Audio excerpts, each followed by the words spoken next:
Warga desa Andarwa, Kecamatan Sampara, Kabupaten Konawe, Provinsi Sulawesi Tenggara berebut tumpahan solar dari mobil tangki pengangkut BBM pada Jumat 29 September 2023 subuh di Jalan Umum Poros desa tersebut.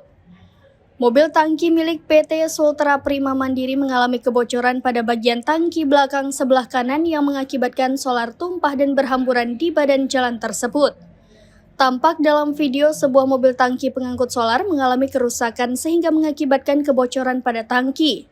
Terlihat dalam video yang beredar tersebut, solar tumpah ruah di jalan raya hingga ke selokan. Warga terlihat antusias menampung tumpahan solar tersebut. Berbekal baskom dan jerigen, hingga warga rela menampung tumpahan solar menggunakan penampung fiber. Kapolsek Sampara Ibtu Suhardi menjelaskan mobil dump truck bergerak dari arah Unaha menuju arah Kendari. Pada saat melewati jalan menikung, mobil tersebut menyerempet mobil truk tangki yang dikemudikan oleh Wawan. Akhirnya mobil truk tangki yang bermuatan solar bocor pada bagian tangki belakang dan mengakibatkan solar tumpah dan berhamburan di jalan. Selain itu, pihaknya telah mengamankan barang bukti ke Polsek Sampara dan meminta keterangan saksi.